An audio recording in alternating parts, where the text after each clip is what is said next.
So I want to talk about the current sort of state of electric vehicles. There, a few years ago, seemed to be so much excitement about the idea of electric vehicles. That's really cooled in the recent months, at least. How worried should we be about that, and how dramatic is that cooling off? The market is still fundamentally growing. The EV business is growing, but it's challenging. I think a lot of it, people were so excited. If you remember the reveal of the Ford F-150 Lightning, and it was so exciting. I mean, I think they had literal fireworks. They had, lights, and all the TV networks were falling all over themselves and really trying to declare, that the world had all changed. And we could have a, $40,000 electric vehicle, electric pickup that could do everything. And, there was sort of a $50 or whatever, $60,000 version for a, work truck that was heavily subsidized by these $100,000 plus F-150 Lightnings that a few people buy. A lot of Ford dealers buy them, that's cool. But it's a tough market.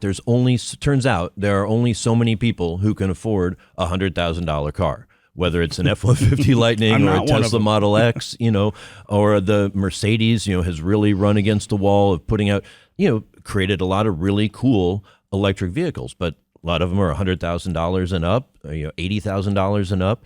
And there is just only so many people who can buy that kind of a vehicle. So what do the automakers say first about those prices, which are not just for EVs? I mean, the cost of a regular car right now is really high, high enough that I know a lot of folks who have said they can't afford a new car. That's why they're buying used cars and things like that.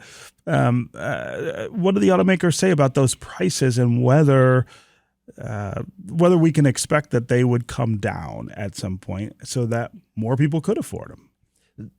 They might come down a little. I think what we're going to see, and what the automakers will say, during COVID, when there was such a shortage of semiconductors and other key supplies, they'll admit, they prioritized the biggest profit vehicles, right? The big SUVs, the big pickups, and the highest trim levels of every vehicle that they made.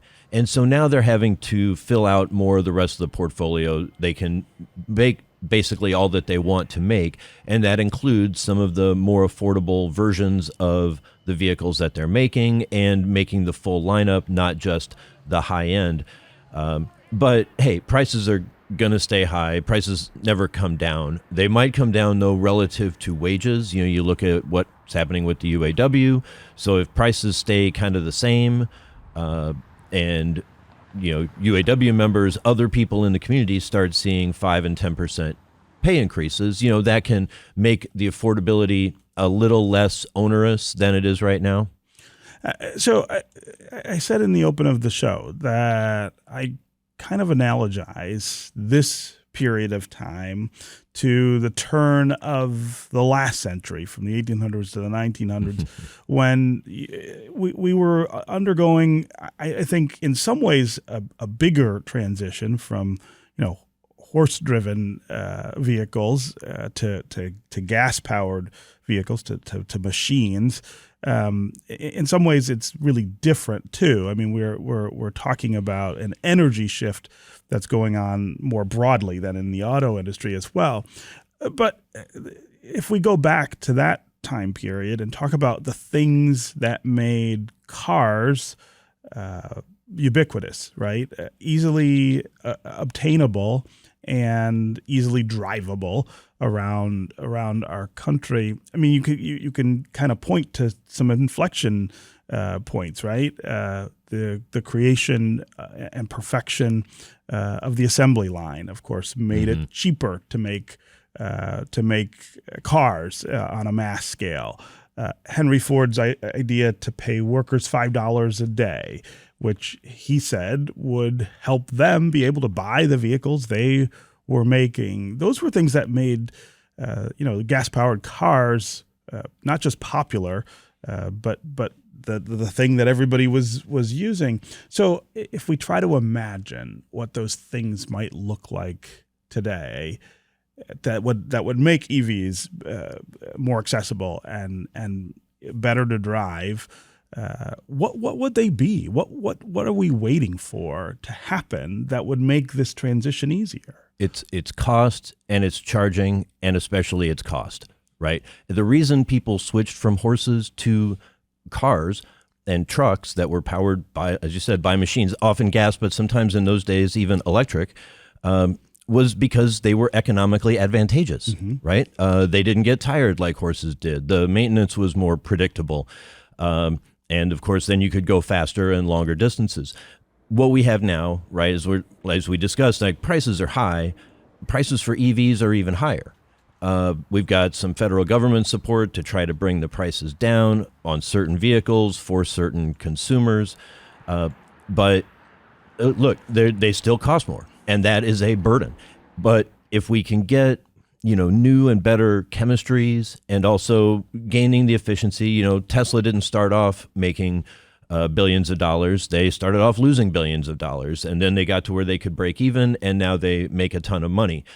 And they're putting a lot of pressure on everyone else by cutting prices.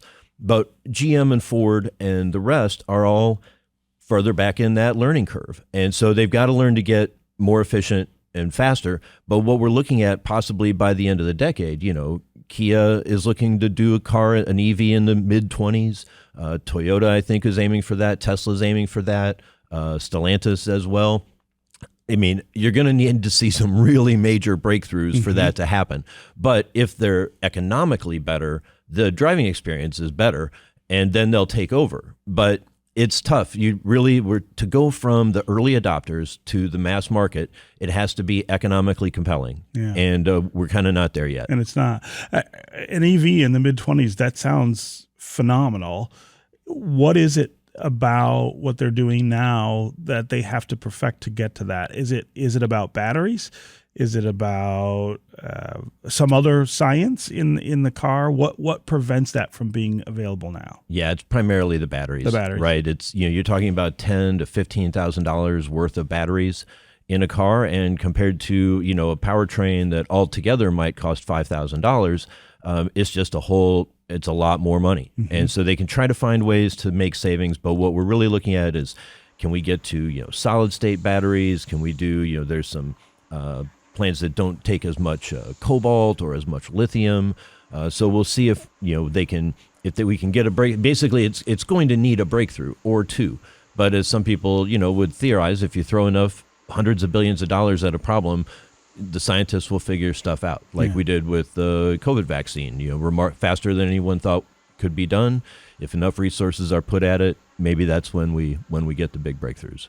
Will it require that government do that? I mean, the COVID vaccine saw massive government subsidy to speed that up, to make sure that we didn't just continue with this mass death for a long time.